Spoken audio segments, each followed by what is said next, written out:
Ito yung mga debris or yung mga nasirang parts na problema dito sa kanyang flywheel. Kasi magkaiba po yung sukat nito. Stator nawasak, ayan oh. So palit stator to mga idol. Ang problema, napakahirap na pong hagilapin ng stator na ganito, no? Ano nga ba yung pwede nating pamalit na stator coil? Yun. Goods.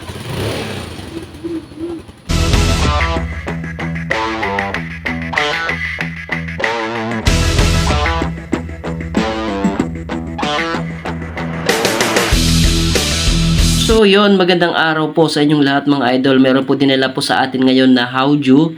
Hindi na po ito umandar. Tapos may nagkalansingan daw po sa loob ng makina at totally shutdown na. Hindi na po umandar. Hindi na po nila sinubukan pong paandarin. Baka daw lumala pa yung problema. Which is good job po para sa kanila. So alamin natin yan ngayon mga idol dito kasi sa part na ito ng flywheel ako may naririnig na pangit na tunog habang nagtratry akong mag-kick kanina. Ayun, so sa video ito mga idol, ito yung halos kadalasang problema ng mga ganitong klase ng Haoju. Pag nagkakaproblema naman to ay sakit talaga sa ulo kasi napakahirap hagilapin ng parts na ito. So ano nga ba yung pwede natin gawin dito at ano yung ginagawa namin dito sa ganitong klaseng sitwasyon? Well, malalaman nyo yan sa video na ito. So bubuksan natin dito sa part na to mga idol. Sana hindi pa maano yung tama.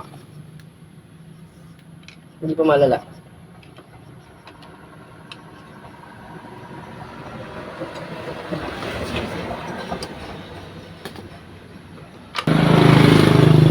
Yun! Wasak yung stator.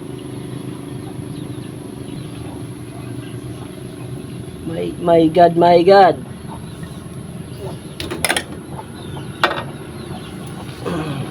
Tingnan natin dito. Ito yung nakadali dyan, oh. Maluwag na.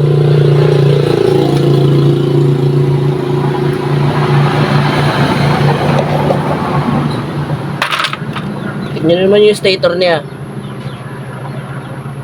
Grabe. Palit na yan.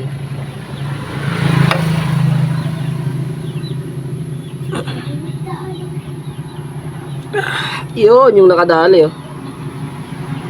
Ito isa.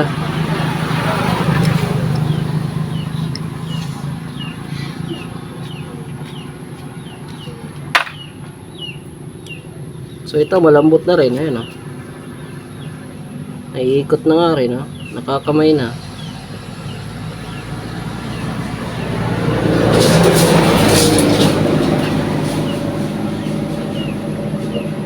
Ito rin, sira na rin. Lambot na rin. Naiikot na rin, nakakamay na. Ito yung mga debris or yung mga nasirang parts ng stator nawasak, ayan, oh.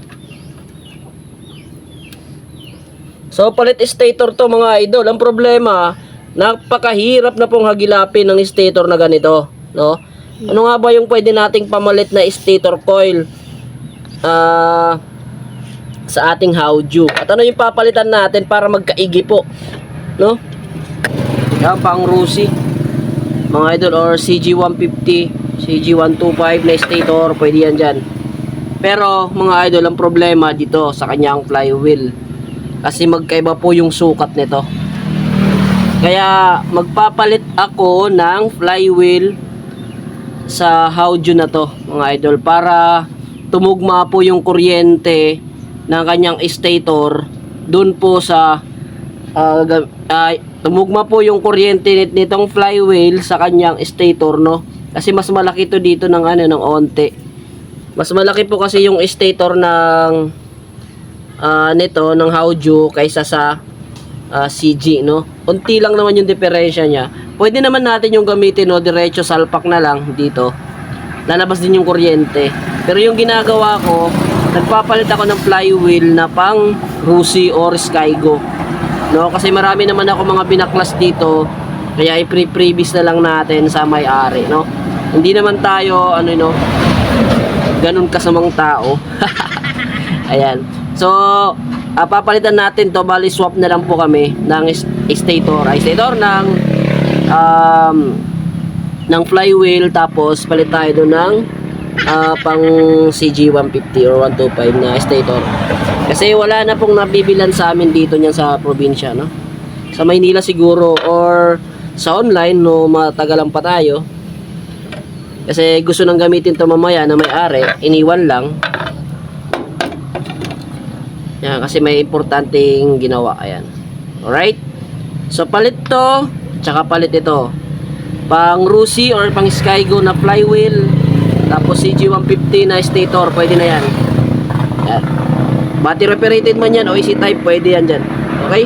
So, tanggalin muna natin. At saka palitan, dapat palitan. Yan, so tanggalin muna natin dito, no? So, yung pagkakaiba ng stator coil na ito, tatlo po yung kanyang charge coil, no? Or light yung isa, dalawa yung charge, basta dalawa po yan, no?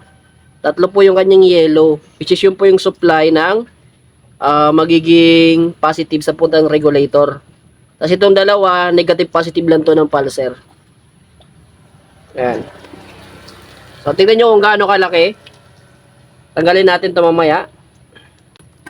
Tanggalin mo natin yung flywheel kasi hindi po magkakaparehas po yung sukat ng stator na ikakabit natin, no? Tanggalin muna natin. Papakita ko sa inyo mamaya kung ano yung sinasabi kong hindi pareho yung sukat. Ganda talaga pag bagong charge, malakas.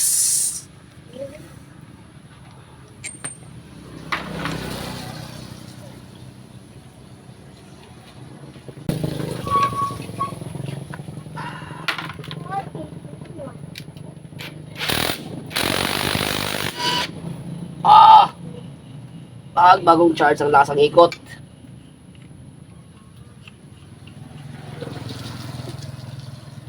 Yun. So yun po yung conversion na gagawin natin, no? Palit tayo flywheel. Yan, dito tayo sa baba, papakita ko sa inyo. So ayun mga idol, ito po yung yun, nalaglag Bindex drive. Ano? Kasi nga ayan, no, nalaglag na kasi yung nut dito. Ito, yung Allen bolt na to. Ito yung sanay kung bakit nasira yung kanyang stator, no? Yung gagamitin natin diyan yung pang CG150 or pang Rusi or Skygo na flywheel. Maluma man yan o bago, kung meron kayo mas maganda. No, kasi dito wala talaga mahanap na pang stator ng Hauju, no mga idol. Kaya magko-convert po tayo, gawin nating stator po ng CG125 or pang Rusi or Skygo, pero magpapalit po tayo ng flywheel para magigi, kasi mas malaki ito at ito mas maliit yung pang Rusi, no? Bakit nga ba? So ito po yung stator na pang CG or pang Rusi. Ayan, 4 wire lang to mga idol, ito replacement lang po ito, pang Rusi po. Ayan, so salpak natin dito, pakita ko yung pagkakaiba. Ayan. So, pansin nyo po yung space sa taas. Yung kanyang space. Okay. Then, pansinin naman natin dito sa kabila. Yung kay Hauju. Kita nyo ba yung space? Napakalaki. So, ibig sabihin, pag hindi tayo nagpalit ng stator ng flywheel, hindi magsusupply ito ng kuryente na maayos kasi napakalaki po ng space. Ayan, no? Kaya dapat magpapalit po talaga tayo ng flywheel na pang CG or pang Rusi. Okay? So ito yung gagamitin natin. Surplus lang po ito, pero magandang klase pa po ito. Ayan. Lilipat na lang natin yung mga Bindex dito sa kabila. Bindex drive. Okay? So lipat muna natin. Tapos ito, mapapansin nyo, laki talaga, no? Ayan. Ang laki talaga ng diferensya nila. So talaga magpapalit po tayo para gumana yung gagawin natin conversion dito. Dahil dito talaga sa probinsya sa amin, wala na talaga mapagbilhan ng ganitong klaseng stator ni Hauju. Okay. Okay? Kaya ganito yung ginagawa namin dito or ginagawa ko rito, nagko-convert, nagpapalit po ko ng stator. Kasi pag masiraan po siya, edi mas marami po siyang mapagbibili na ng pyesa. Kaya tatanggalin muna natin. So yun, nakabit na po natin yung flywheel pati yung kanyang bindex. Ayan o.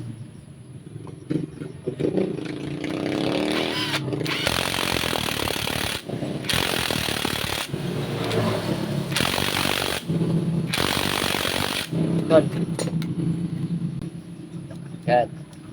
So okay na yung ating flywheel. Napalitan na po natin. Yan. So ito na po yung ating stator coil na pinalit. Okay. At ito yung kanyang luma. Ayan, alright. So salpak na natin to para ma-check natin.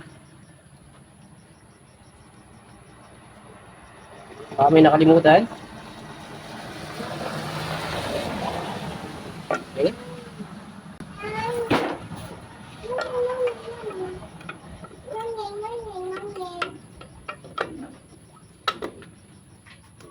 Yun. Sabi natin medyo madumi.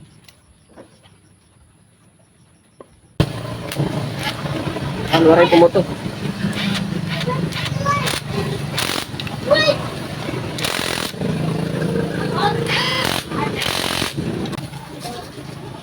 Yan, check natin kung may kuryente yung dalawang to. Yung dalawang yelo. Yung dalawang yelo, i-test natin dyan. At i-kickstart natin. Yun, umilaw. So, ibig sabihin, ayos yung ginawa natin dito. Okay? Pag hindi natin kasi pinalitan ng stator, ay ng flywheel, ay wala, hindi magsisilbi itong conversion na gagawin natin. Gumana naman siya, ay napakahina ng kuryente. Yun.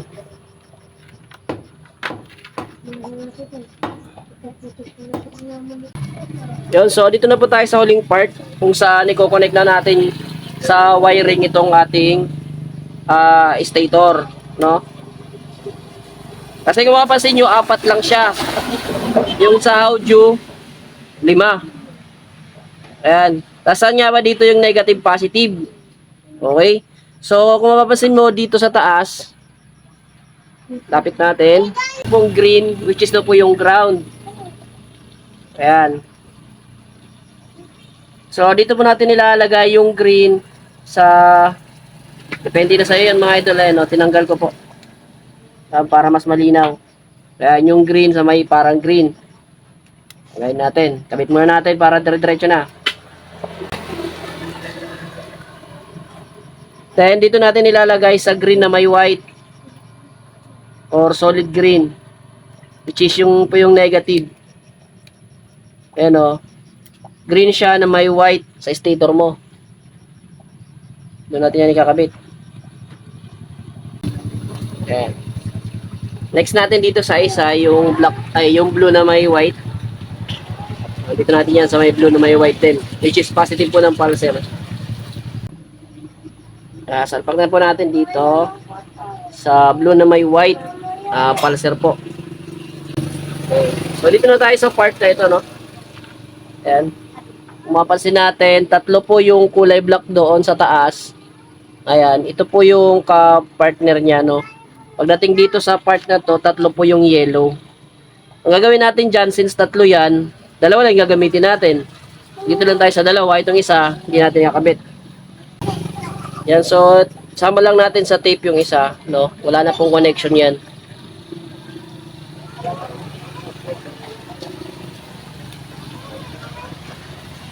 Dito na po tayo sa pinaka last part, sasalpak na po natin. Yan, okay na. So, try na natin kung maglalabas ng kuryente or kung aandar na, okay?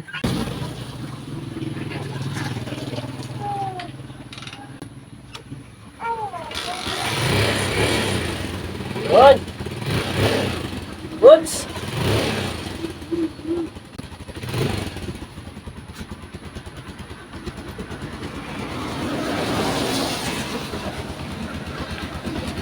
So ayun mga idol, no? Ayan po yung conversion na ginawa natin dyan. Ayan. Pwede rin kayo magpalit ng full wave na stator nito kung medyo naglolo ko na yung kanyang stock. Mga idol. So, dalawa lang po yung ginamit natin dyan. Wala pong init yan, no? Okay na po, yung andar, no? Biriting kaya natin.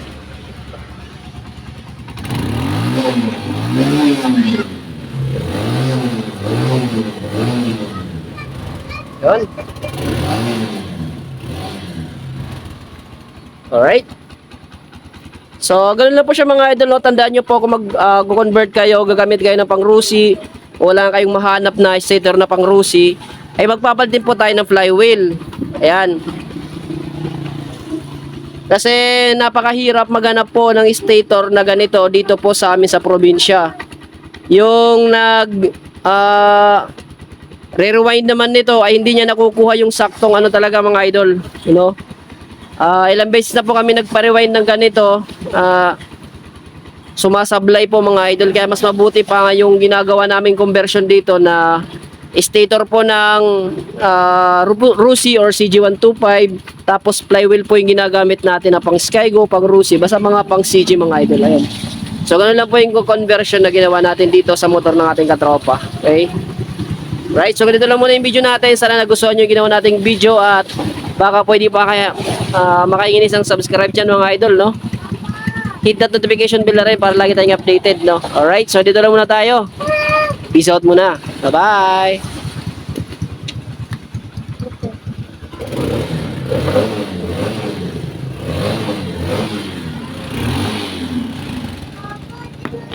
Alright na. Bigyan natin yan.